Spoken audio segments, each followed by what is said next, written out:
देखो मेरे भाई, ये तो मुझे पहले ही पता था कि ये सब कुछ तो जरूर होने वाला है। जब से मैंने इसरो यूडीसी और असिस्टेंट एग्जाम के लिए most important study material provide कराया ना, तब से काफी सारे एसएससी एस्पिरेंट्स की लगातार कमेंट्स आ रही है। यहां तक कि इंस्टाग्राम के ऊपर डीएम्स भी आ रही है कि भैया एसएससी एस्पिरेंट्स से कुछ दुश्मनी है क्या। इसरो यूडीसी असिस्टेंट वालों को तो इंपोर्टेंट स्टडी मटेरियल प्रोवाइड करा दिया, लेकिन एसएससी वालों का क्या। हम एसएससी सीएचएसएल की तैयारी कर रहे हैं, हम सीजीएल की तैयारी कर रहे हैं, हम एसएससी सिलेक्शन पोस्ट की तैयारी कर रहे हैं, हमारा टारगेट एसएससी एमटीएस है, सीपीयू है, तो हमारे लिए इंपोर्टेंट स्टडी मटेरियल कब आएगा।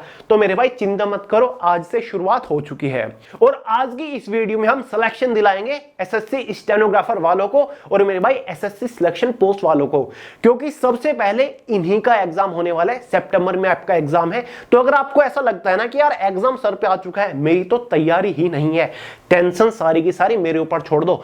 मैं आपको इस आखिरी बचे हुए टाइम में इतना महत्वपूर्ण एग्जाम ओरिएंटेड एकदम इंपोर्टेंट स्टडी मटेरियल प्रोवाइड कराऊंगा, subject wise, topic wise, category wise, जिसे अगर आप इस आखिरी बचे हुए टाइम में पढ़ लेते हो ना, एक बार अच्छे से रिवाइज भी कर लेते हो, तो एग्जाम में अच्छा स्कोर करके आओगे। एग्जाम में मेरे भाई इस स्टडी मटेरियल से बाहर क्वेश्चन बनेगा नहीं, ये मैं गारंटी देता हूं। और मैं तो खुद एक स्टेनोग्राफर रह चुका हूं, तो इसके एग्जाम पैटर्न और लेवल के बारे में मुझसे अच्छा कौन ही जान सकता है। तो मेरे भाई वीडियो को पूरे ध्यान से आखिर तक जरूर देखिएगा। इस वीडियो में आपको बताऊंगा कि कैसे प्रिपरेशन करनी है, इस लास्ट टाइम में क्या आपकी स्ट्रेटजी होनी चाहिए और इस स्टडी मटेरियल को किस तरीके से पढ़ना है, कैसे ये स्टडी मटेरियल आपको ज्यादा से ज्यादा लाभ पहुंचाएगा। लिटरली देखिए, इस बार आपका स्कोर अलग ही चमकेगा, ये मेरा दावा है। तो चलिए मेरे भाई फटाफट वीडियो शुरू करते हैं, बट उससे पहले एक छोटी सी जानकारी आपको जरूर दूंगा। अगर आप किसी भी कॉम्पिटिटिव एग्जाम की तैयारी कर रहे हो ना और कंप्लीट जनरल अवेयरनेस को एकदम डिटेल के साथ बिल्कुल बेसिक से क्लियर करना चाहते हो, आप नहीं चाहते किसी भी एग्जाम में जीएस का एक भी क्वेश्चन मिस करके आना, तो आज ही मेरे भाई हमारे इस जीएस फाउंडेशन बैच को ज्वाइन कर लो, क्योंकि यहां पर जिस कदर जनरल अवेयरनेस पढ़ाई जा रही है ना, आपने पूरे यूट्यूब या फिर किसी भी महंगे महंगे पेड कोर्सेज में नहीं पढ़ी होगी। इस तरीके से आपकी जीएस कवर करा दी है ना कि भाई निकालने से भी दिमाग से आपकी कभी नहीं निकलने वाली है। और सोने पे सुहागा तो यह है मेरे भाई, रक्षाबंधन आ रहा है, तो इस बैच के ऊपर फिलहाल एक रक्षाबंधन धमाका ऑफर चला हुआ है। 599 का ये बैच फिलहाल आपको 50% की हैवी छूट के साथ मिल रहा है, यानी कि 28 अगस्त तक, रक्षाबंधन के दिन तक 298 रुपए में इस बैच को आप ज्वाइन कर सकते हो। वे टू सक्सेस के नाम से गूगल प्ले स्टोर के ऊपर हमारी मोबाइल एप्लीकेशन मिल जाएगी, लिंक मैंने डिस्क्रिप्शन बॉक्स में भी दे रखा है, फोन के अंदर डाउनलोड करो और तुरंत बैच को ज्वाइन कर लो, क्योंकि काफी सारी क्लासेस ऑलरेडी हो चुकी हैं। अपने दोस्तों के साथ भी ये जानकारी शेयर कर दीजिएगा। तो चलिए मेरे भाई बात करते हैं मुद्दे की। जैसे कि आप सभी को पता होगा, इस सितंबर में आपके ये 3 एसएससी के द्वारा एग्जाम कंडक्ट कराए जाएंगे, जिसमें से पहला एसएससी सिलेक्शन पोस्ट एग्जामिनेशन है, जिसका इस बार काफी क्रेज था। काफी लार्ज स्केल पर इस भर्ती के लिए फॉर्म भरे गए हैं। इसका जो एग्जाम होगा वो 16 से और 26 सितंबर के बीच में होगा। दूसरा मेरे भाई एसएससी कंबाइंड हिंदी ट्रांसलेटर का है और तीसरा है SSC stenographer grade C and D का एग्जामिनेशन, मेरा फेवरेट है। 9 से 12 सितंबर के बीच में आपका एग्जाम होने वाला है। अगर हम मोटा मोटा लगाकर चलें तो आज से आपके पास मुश्किल से 15 दिन का टाइम बचा हुआ है। क्लियर है? तो इस 15 दिन के अंदर ही एग्जाम को फोड़ के आओगे, चिंता मत करिए। अब मेरे भाई इस आखिरी टाइम में आपके प्रिपरेशन स्ट्रेटजी क्या रहनी चाहिए, आपको क्या पढ़ना है, क्या नहीं पढ़ना है, ये सारी चीजें मैं आपको आगे बताऊंगा। सबसे पहले बात करते हैं कि पढ़ना कहां से है। कुछ ऐसा कंटेंट अगर मिल जाए कि जहां से एग्जाम में डायरेक्टली क्वेश्चन पूछे जाए तो कैसा रहेगा। तो चलिए सबसे पहले आपको स्टडी मटेरियल ही प्रोवाइड करा देता हूं, और ये एक ऐसा स्टडी मटेरियल है जिसे आप अपने फोन के अंदर डाउनलोड करके पढ़ पाओगे। जी हां मेरे भाई, और सब्जेक्ट वाइज है, कैटेगरी वाइज है, ध्यान से समझिएगा। और मेरे भाई इस स्टडी मटेरियल के साथ एक और बड़ा प्लस पॉइंट है। अगर आपको लगता है कि रीजनिंग में मैं अच्छा हूं, रीजनिंग मुझे आती है, मैं मैथ्स में वीक हूं या फिर मैं जीएस में वीक हूं, तो मेरे भाई आप केवल जनरल अवेयरनेस की एक सेपरेट फाइल डाउनलोड करो और उसी को प्रिपेयर करो। ज्यादा टाइम क्यों वेस्ट करना, जब रीजनिंग में आप अच्छे हो तो जीएस के ऊपर फोकस करो। मैथ्स की अलग फाइल आपको मिलेगी, मैथ्स के ऊपर प्रैक्टिस करो। अगर आपको लगता है कि यार मैं जीएस में ठीक हूं, बस मैथ्स मेरा वीक है या फिर इंग्लिश मेरी वीक है, इंग्लिश नहीं हो पाती, तो भाई मैथ्स या फिर इंग्लिश की फाइल डाउनलोड करके पढ़ो। ठीक है, तो ये बेहतर रहेगा आपके लिए, इसलिए मैंने आपको सेपरेट सेपरेट फाइल भी प्रोवाइड करा दी और एक साथ पूरा स्टडी मटेरियल कॉम्बो में भी आपको दे दिया है। तो सबसे पहले बात करते हैं जनरल अवेयरनेस की, क्योंकि एसएससी स्टेनोग्राफर के पेपर में भी 50 क्वेश्चन जीएस के आते हैं और मेरे भाई सिलेक्शन पोस्ट एग्जामिनेशन के पेपर में भी 25 क्वेश्चन जीएस के आते हैं।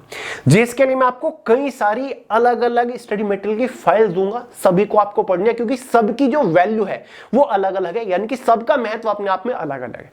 सबसे पहले तो जीएस बूम के बारे में आप सब लोग अच्छे से जानते हैं, जो कि जनरल अवेयरनेस की सबसे सर्वश्रेष्ठ ई बुक है। ई बुक मतलब जिसे आप फोन के अंदर डाउनलोड कर सकते हो। मैं तो हमेशा बोलता हूं, अगर आपने एक बार जीएस बूम को अच्छे से पढ़ लिया ना, किसी भी कॉम्पिटिटिव एग्जाम में जीएस का एक भी क्वेश्चन इससे बाहर नहीं बनेगा। जीएस के चिथड़े उड़ा के आओगे। जो एसएससी के प्रीवियस ईयर एग्जाम में सबसे ज्यादा बार जीएस के क्वेश्चंस पूछे गए ना, वो सभी यहां पर सॉल्यूशन के साथ इंक्लूड किए गए। सभी के सभी मिक्स्ड क्वेश्चन है। अगर आप डेली 5 पेजेस भी इस जीएस बूम के पढ़ लेते हो ना, तो अपने एग्जाम से पहले कंप्लीट जनरल अवेयरनेस आपकी उंगलियों पर होगी, और वो जीएस होगी जो एग्जाम्स में पूछी जाती है। तो मेरे भाई जीएस बूम का लिंक डिस्क्रिप्शन बॉक्स में डाउनलोड करो और पढ़ना शुरू कर दो।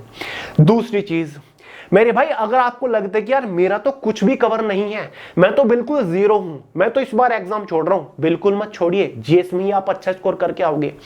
मैं आपको हमारे टॉपिक वाइज जीएस के premium handwritten notes provide करा देता हूं। स्क्रीन के ऊपर आपको नजर आ रहे होंगे, ये हमारी सबसे बेहतरीन मेहनत है मेरे भाई। हिस्ट्री के, कंप्लीट हिस्ट्री के हैंड रिटन नोट्स हैं, और केवल वो कवर किया गया जो महत्वपूर्ण है। हाईलाइटेड हैंड रिटन नोट्स हैं, जो इंपोर्टेंट टर्म्स है, जो बेहद इंपोर्टेंट चीज है, वो दूसरे कलर के साथ हमने हाईलाइट कर रखा है, ताकि नोट्स खोलते सबसे पहली नजर आपकी उन्हीं के ऊपर पड़े। ये कोई एआई जनरेटेड नोट्स नहीं है मेरे भाई, इन हाथों से इन नोट्स को डिजाइन किया गया है। क्लियर है? चाहे आपकी हिस्ट्री ऑफ एंशिएंट इंडिया, प्राचीन भारत का इतिहास हो मेरे भाई, या फिर आपका मेडिवल इंडिया हो, या फिर मॉडर्न हिस्ट्री हो, सब कुछ कवर है। तो साथ ही मेरे भाई थ्योरी तो कवर है, सबसे ज्यादा बार पूछे जा चुके ऑब्जेक्टिव क्वेश्चंस भी कवर है विद डिटेल और इजी एक्सप्लेनेशन के साथ। यानी कि किसी क्वेश्चन की जो सबसे आसान भाषा हो सकती है ना, उसका हमने इस्तेमाल किया है, तो पूरी हिस्ट्री कवर हो जाएगी। और बहुत ही शॉर्ट नोट है, एक तरीके से एक नजर पड़ते दिमाग में चीजें घुसती चली जाएंगी। ठीक है, तो ये हिस्ट्री के नोट्स है, लिंक मैंने डिस्क्रिप्शन बॉक्स में दे दिया है। इन नोट्स को भी आप फोन के अंदर डाउनलोड करके पढ़ सकते हो। ऐसे ही handwritten notes exact complete geography के हैं, यानी कि पूरे भूगोल के नोट्स हमने आपको दे दिए हैं, जिससे आपका पूरा ज्योग्राफी कवर हो जाएगा। थ्योरी है टॉपिक वाइज, साथ ही मेरे भाई टेबल्स दे रखी हैं, इंपोर्टेंट टर्म्स दे रखे हैं, और प्रीवियस ईयर के ऑब्जेक्टिव क्वेश्चंस दे रखे हैं टॉपिक वाइज, डिटेल और इजी सॉल्यूशन के साथ, एक्सप्लेनेशन के साथ। तो इनको आप पढ़ सकते हो कम टाइम में कॉन्सेप्ट क्लियर करने के लिए। तीसरी चीज कंप्लीट जनरल अवेयरनेस, सामान्य विज्ञान, जिसमें आपका भौतिक विज्ञान, रसायन विज्ञान या फिर जीव विज्ञान है मेरे भाई, कंप्लीट कवर्ड है। एसएससी के एग्जाम में जनरल साइंस सरदर्द बनती है ना। साथ ही टॉपिक वाइज, चैप्टर वाइज सबसे ज्यादा बार पूछे जा चुके objective question with easy explanation के साथ कवर्ड है। तो जनरल साइंस का, कंप्यूटर का भी मेरे भाई पूरा पोर्शन कवर्ड है। तो अगर आप इन प्रीमियम हैंड रिटन नोट्स को भी पढ़ लेते हो ना, इस आखिरी टाइम में किसी भी तरीके से एक बार आप पढ़ लेते हो, तो देखिएगा डायरेक्ट क्वेश्चन ना फंसे आपके एग्जाम में, तो आके बताना। क्लियर है? तो इन तीनों ई बुक्स के, इन तीनों हैंड रिटन नोट्स के लिंक भी डिस्क्रिप्शन बॉक्स में फोन के अंदर डाउनलोड करके पढ़ सकते हो। क्लियर है? साथ ही मेरे भाई जीएस के लिए एक और चीज दूंगा मैं आपको, जीएस सुदर्शन। ये हमारा सबसे बेहतरीन सेगमेंट है, चैप्टर वाइज है, टॉपिक वाइज है, यानी कि प्राचीन भारत के इतिहास के सबसे ज्यादा बार पूछे जा चुके क्वेश्चंस विद डिटेल और इजी सॉल्यूशन के साथ है। साथ जो एसएससी एग्जाम्स में, रेलवे एग्जाम्स में पूछे गए। साथ ही मेरे भाई मिडाइवल हिस्ट्री के अलग है, ज्योग्राफी के अलग, भारत का भूगोल अलग और विश्व का भूगोल अलग। ऐसे ही पॉलिटी, कॉन्स्टिट्यूशन है, इकोनॉमिक्स है, कंप्यूटर है, जनरल साइंस, पूरा जीएस का वर्ड है। बहुत ज्यादा वैल्यू है मेरे भाई ये प्रैक्टिस करने के लिए है। तो जीएस सुदर्शन से आप प्रिपरेशन कर सकते हो। हिंदी और इंग्लिश दोनों ही लैंग्वेजेस में अवेलेबल है। इंग्लिश मीडियम वाले इंग्लिश में डाउनलोड करें, हिंदी मीडियम वाले हिंदी में डाउनलोड करें जीएस सुदर्शन को। लिंक मैंने डिस्क्रिप्शन बॉक्स में दे दिया। अगर आप अपनी प्रिपरेशन के अकॉर्डिंग, मतलब अपने लेवल के अकॉर्डिंग इन स्टडी मटेरियल से पढ़ते हो, तो जीएस में तो मेरे भाई अच्छा ही स्कोर होगा, चाहे कुछ भी हो जाए। जीएस से मार नहीं खाओगे आप अगर आप इन सभी स्टडी मटेरियल को पढ़ लो। 15 दिन बहुत है मेरे भाई। बाकी सब्जेक्ट का भी सॉल्यूशन देता हूं। बात करें सेकंड सब्जेक्ट के बारे में, जो कि है हमारा जनरल इंग्लिश। दोनों ही एग्जाम में कॉमन है मेरे भाई, और स्टेनोग्राफर एग्जाम के लिए तो इंग्लिश बहुत ज्यादा महत्वपूर्ण है, क्योंकि इंग्लिश से 100 क्वेश्चन आते हैं, बाकी सिलेक्शन पोस्ट में 25 क्वेश्चन आते हैं। तो एक ही ई बुक आपको प्रोवाइड करूंगा, जो कि है मेरे भाई हमारा English Sudarshan. Chapter wise topic wise complete English cover कर रखी है, जो कि एसएससी एग्जाम्स में पूछी जाती है मेरे भाई। चाहे एसएससी सीजीएल उठा लो, सीएचएसएल उठा लो मेरे भाई, या फिर आप एसएससी एमटीएस उठा लो, या फिर सिलेक्शन पोस्ट उठा लो, हर एक पेपर के लिए इंग्लिश सुदर्शन बहुत ज्यादा कारगर है। Category wise chapter wise cover कर रखे हैं, और वो सभी क्वेश्चन है जो कि एसएससी के एग्जाम्स में सबसे ज्यादा बार पूछे जा चुके हैं। हर एक क्वेश्चन का सॉल्यूशन है मेरे भाई, एक्सप्लेनेशन के साथ डिटेल्स दे रखे, आप खुद समझ जाओगे कि इस टाइप का क्वेश्चन कहां से बनता है, और इस ई बुक से आपको क्वेश्चंस डायरेक्टली अपने एग्जाम में देखने को मिलेंगे। तो इंग्लिश सुदर्शन काफी है मेरे भाई दोनों एग्जाम की इंग्लिश को फोड़ने के लिए। लिंक डिस्क्रिप्शन बॉक्स में है। चौथा सब्जेक्ट, तीसरा सब्जेक्ट है रीजनिंग। रीजनिंग भी दोनों पेपर में कॉमन है, रीजनिंग इसमें भी है और इसमें भी है, क्लियर है। तो रीजनिंग के लिए भी रीजनिंग सुदर्शन आपको दे रहा हूं। इसमें भी चैप्टर वाइज टॉपिक वाइज सारी की सारी कंप्लीट इंपोर्टेंट रीजनिंग कवर कर रखे हैं। फालतू का कुछ नहीं है, जो एग्जाम ओरिएंटेड है, जो बार बार एग्जाम्स में पूछी जाती है, वो सारी की सारी रीजनिंग है, क्लियर है। टॉपिक वाइज है और हर एक क्वेश्चन का डिटेल सॉल्यूशन है मेरे भाई, सुलझा हुआ एक्सप्लेनेशन के साथ, 100 ट्रिक के साथ क्वेश्चंस को सोल्व करके दिखा रखा है। आप इस आखिरी बचे हुए टाइम में ना इस स्टडी मटेरियल से उन क्वेश्चंस के ऊपर प्रैक्टिस कर रहे होंगे जो कि मोस्ट इंपोर्टेंट है, जो एक्सपेक्टेड क्वेश्चंस है ना, जो आपके एग्जाम में फंसेंगे वो क्वेश्चंस है। और लेवल मेरे भाई, एक क्वेश्चन की वैल्यू 10-10 क्वेश्चन के बराबर है, बेहतरीन लेवल है, ठीक है। तो रीजनिंग की प्रॉब्लम सॉल्व, रीजनिंग भी बाइलिंगुअल है, हिंदी वाले हिंदी में फाइल डाउनलोड करें, इंग्लिश वाले इंग्लिश में डाउनलोड करें। बात करें चौथे सब्जेक्ट के बारे में, जो कि केवल एक एग्जाम में है, सिलेक्शन पोस्ट में है, मैथमेटिक्स। बाकी मैथमेटिक्स स्टेनोग्राफर के पेपर में नहीं होता। तो मैथ्स के लिए भी केवल एक सिंगल फाइल आपको रिकमेंड करूंगा मेरे भाई, ठीक है तो 2-3, लेकिन फिलहाल टाइम का मैं एक सिंगल फाइल, और वो है मैथ सुदर्शन। ये भी एक ई बुक है मेरे भाई, हमारी बहुत मेहनत लगी है, पूरा मैथमेटिक्स डिटेल्ड के साथ कवर्ड है मेरे भाई, चैप्टर वाइज टॉपिक वाइज, ठीक है। हर एक चैप्टर से क्वेश्चन दे रखा है प्रैक्टिस करने के लिए, और क्वेश्चन की वैल्यू बहुत ज्यादा है, एक क्वेश्चन की वैल्यू 10-10 के बराबर है। उस क्वेश्चन को बहुत ही बेहतर तरीके से सोल्व करके दिखा रखा है, बहुत ही सुलझा हुआ सॉल्यूशन है, और क्वेश्चन को शॉर्ट ट्रिक के साथ भी सोल्व करके दिखा रखा है। बहुत महंगी बुक खरीदने की जरूरत नहीं है, कोई क्रैश कोर्स पेड कोर्स खरीदने की जरूरत नहीं है। इस आखिरी बचे हुए टाइम में इससे आप प्रिपरेशन कर लीजिएगा, देखिएगा एग्जाम में डायरेक्ट क्वेश्चन ना मिल गए तो। और कम मटेरियल ऐसा नहीं है, बहुत ज्यादा है, एग्जाम से पहले इजीली कर लोगे भाई। आज आप 4 घंटे पढ़ रहे हो डेली, 6 पढ़ रहे हो, 8 पढ़ लो यार, 10 पढ़ लो, 12 पढ़ लो, 15 घंटे पढ़ लो। 15 ही दिन का तो खेल है, 15-15, 12-12 घंटे पढ़ते हैं स्टूडेंट्स भाई। यूपीएससी वालों को देखो, सीजीएल वालों को देखो, ठीक है। 15 दिन तक देना, उसके बाद तो लाइफ सेट है। क्या इतना नहीं कर सकते? कर सकते हो। तो भाई ये है पूरा स्टडी मटेरियल।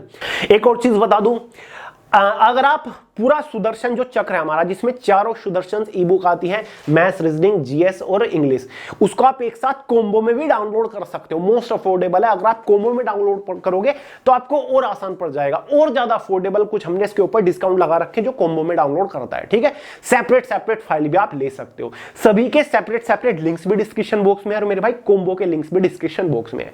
तो ये बहुत एग्जाम ओरिएंटेड स्टडी मटेरियल है। अगर आपको लगता है कि मेरी तैयारी कुछ नहीं है ना, मतलब अंडर कॉन्फिडेंट फील हो रहा है कि मैं कर पाऊंगा फिर नहीं कर पाऊंगा, एक बार इस स्टडी मटेरियल से रिवाइज करके देख लो, पढ़ के देख लो, लेवल मेरे भाई यहां से यहां पहुंच जाएगा। लास्ट टाइम पर आप रिवीजन भी तो करते हो ना, इस स्टडी मटेरियल से रिवाइज कर लो, फिर देखिएगा क्या मजा आ जाएगा आपका, ठीक है।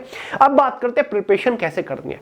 सिंपल सा फंड होता है मेरे भाई। सबसे पहली चीज जो होती है ना, वो रिवीजन होती है। अब तक आपने जितना भी पढ़ा ना 2-3-4 महीने, उसको एक बार अच्छे से रिवाइज करो। 10 दिन रिवीजन के ऊपर निकालो, डीप रिवाइज करो, बहुत ही बेहतरीन तरीके से, सुलझे हुए तरीके से, शांत दिमाग के साथ। कुछ भी नया पढ़ने की कोशिश नहीं करनी, जो टॉपिक रह गया उसको छोड़ दो, बस जो अब तक पढ़ा उसको रिवाइज करो। और जितना ज्यादा हो सके इस आखिरी बचे हुए टाइम में मेरे भाई आपको ऑब्जेक्टिव क्वेश्चंस के ऊपर प्रैक्टिस करनी होती है, ठीक है। जितना ज्यादा हो सके टॉपिक वाइज या फिर मेरे भाई मिक्स ऑब्जेक्टिव क्वेश्चंस के ऊपर प्रैक्टिस करो। दबा के ऑब्जेक्टिव क्वेश्चंस लगाओ, तभी तो आपको ही हार्डकोर प्रैक्टिस होगी। एग्जाम में आपको ऑब्जेक्टिव क्वेश्चंस लगाने हैं, तो यहां पर ऑब्जेक्टिव क्वेश्चंस लगाओ। थ्योरेटिकल कॉन्सेप्चुअल बहुत पढ़ लिया, अब ऑब्जेक्टिव प्रैक्टिस करो। डेली कम से कम 2 मॉक टेस्ट आपको लगाने हैं। ऑफलाइन लगा लो, कोई भी ऑफलाइन प्रैक्टिस सीरीज ले आओ, या फिर कोई ऑनलाइन लगा लो मेरे भाई, लेकिन आपको डेली मॉक टेस्ट लगानी है कम से कम 2, फिर चाहे स्टेनोग्राफर वाले हो या फिर सिलेक्शन पोस्ट वाले हो। अगर आपको एग्जाम में अच्छे स्कोर करना है तो मॉक लगाना आपको बहुत ज्यादा जरूरी है। और वैसे अगर आप हमारे जीएस सुदर्शन या फिर मतलब स्टडी मटेरियल से पढ़ रहे हो ना, सुदर्शन चक्र से कोई भी सुदर्शन आपके पास ई बुक है, तो उसमें बिल्कुल मॉक की तरह ही दे रखा है, मतलब चैप्टर वाइज क्वेश्चन है, लेकिन मॉक वाला फील आपको आ जाएगा, ठीक है। तो वहां पर भी आपकी ये प्रॉब्लम दूर हो सकती है, वहां पर आपको मॉक लगाने की जरूरत नहीं है, ठीक है। तो जितना ज्यादा हो सके ऑब्जेक्टिव फोड़ो, दबा के ऑब्जेक्टिव क्वेश्चंस लगाओ, ठीक है, और रिवाइज करो, डीपली रिवाइज करो, नोट्स बना बना के पढ़ो मेरे भाई, और टाइम ज्यादा देना शुरू कर दो प्रिपरेशन को। अगर अभी आप 5 घंटा 4 घंटा पढ़ रहे थे ना, तो 10-10 12-12 घंटा थोड़ा टाइम बढ़ा दो, 15 दिन तक देना, उसके बाद लाइफ सेट है। क्लियर है? एग्जाम डेट्स क्लियर हो गए मेरे भाई। जल्दी ही सीजीएल का एग्जाम भी होगा। सीजीएल वालों, आपका जो एग्जाम होगा ना, वो लगभग 6 अक्टूबर तक टेंटेटिवली होना शुरू हो जाएगा डेट्स, मतलब, और 10 11 12 दिन आपका एग्जाम चलता है। क्लियर है? जल्दी डेट आ जाएगी। तो चलो, बाकी स्टडी मटेरियल डाउनलोड करने में कोई इशू आए तो नीचे ही एक व्हाट्सएप हेल्पलाइन नंबर भी दे रखा है, स्क्रीन के ऊपर फ्लैश हो रहा होगा। यहां पर आप व्हाट्सएप, केवल एसएमएस करना, मैसेज करना है, व्हाट्सएप करना है, ठीक है। कॉल आपकी अटेंड नहीं होगी, तो व्हाट्सएप करना है, अपना इशू लिखिएगा, विद इन 1 आवर 2 आवर के अंदर आपका इशू सोल्व कर दिया जाएगा। क्लियर है? चलो मेरे भाई बिंदास तरीके से अपना प्रिपरेशन करिए। जितने लोग का एग्जाम है सभी को ऑल द बेस्ट। बाकी इस वीडियो में इतना ही था, मिलते हैं अगली वीडियो में बहुत ही जल्द, तब तक के लिए जय हिंद।